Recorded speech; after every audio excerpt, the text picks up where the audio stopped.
All right, welcome to another Stormgate cast with me, algorithm0r. And today I'm going to be casting one of my own games, and this is me here in the blue Inferno. And I'm going to be playing up against Duct, also known as Sergeant Duck on the Discord. And he will be playing the Celestial under one of his accounts. Now I wanted to cast this game. It's a very interesting strategy from Duck. That's one of the reasons why I wanted to cast it. And this is a game between the two of us on the ladder that we met at, my MMR was about 1600. So I think this might be a secondary account or a Smurf account for Sergeant Duck. I'm not sure what his MMR might be on his main account, but certainly on this account we matched up around the 1600 level.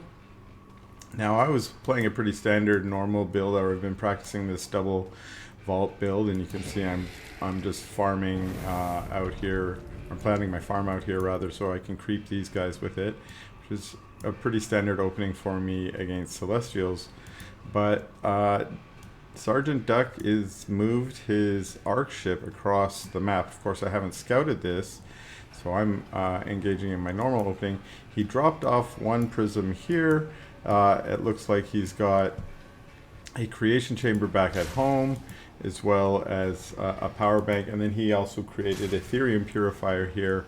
I think this is part of his strategy. I don't play Celestial, so I'm not exactly sure what buildings unlock what, and so on. And so for this particular build, I'm not sure if the Ethereum purifier is necessary, but of course it allows him to mine. I think what it is allowing him to do here is mine the Ethereum while his arc ship is away. And he does need a little bit of Ethereum to get started, because as you can see here, he's upgraded his arc ship to an arc station. Now again, my build is just progressing as fairly normal.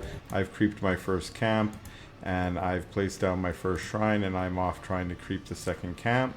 I probably don't think it's too weird that he hasn't started creeping yet, but at the moment that is occurred to me.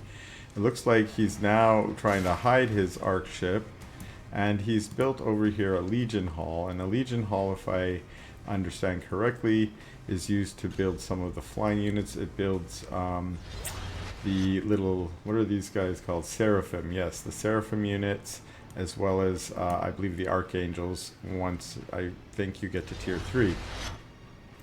So again, I've continued creeping. I like to creep on this side. If I see my opponent hasn't creeped their speed to camp, then I'm going to try and sort of steal it from them, get those resources, get the speed bump as long as I can hold it, basically.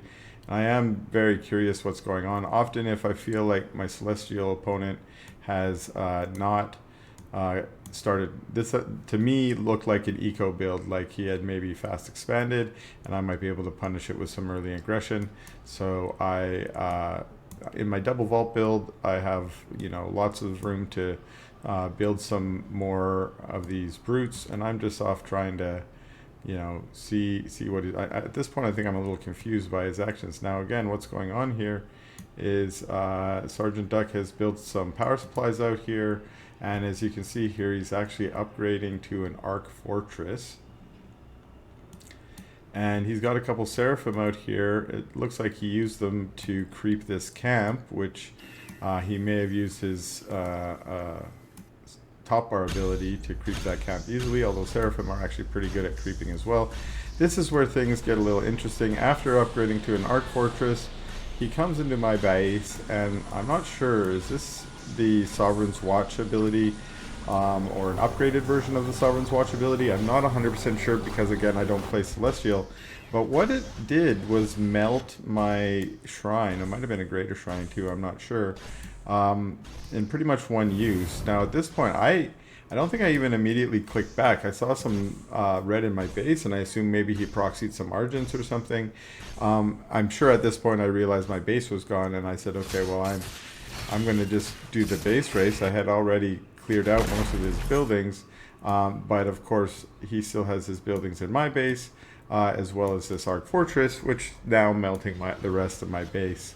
Now it's at this point where really I don't have very much left that I can do. Apparently he can melt those shroud stones from outside their range as well, which is very useful. And I've decided I'm going to turn my slow-moving brutes into some fiends and see if I can clear out some of these buildings. It's melting my vault. I still have the one vault here, and I'm just hoping maybe in a base race kind of way. I'm not sure. I think you have to kill the Arc Fortress as well. At least that's what Sergeant Duck told me after the game.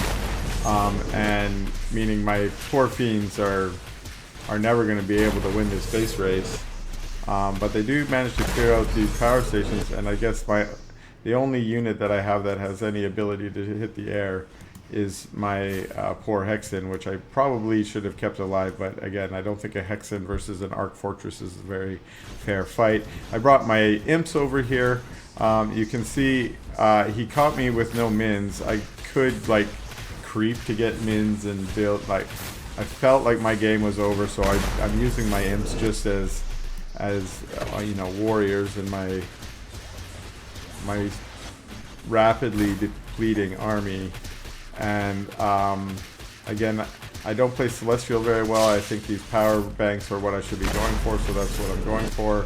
But the Seraphim definitely outnumber my fiends. At this point, I spent my last 100 mins on 2 more fiends, which died. And now all that's left is this farm, and oh, here's my last 2 fiends, and I think this base race has been won. I think Sergeant Duck's strategy, the Arc Fortress strategy, proved itself to be a winner. Now, I'm not exactly sure what my counter to this might be. I have a feeling this is a very strong strategy against Infernals. So if you play Celestial and you want a little bit of cheese in your diet, then you might want to take a little bit out of Sergeant Duck's bank. But that's going to be it for this game. Thanks a lot for watching, and I hope you stay tuned for some more Stormgate content.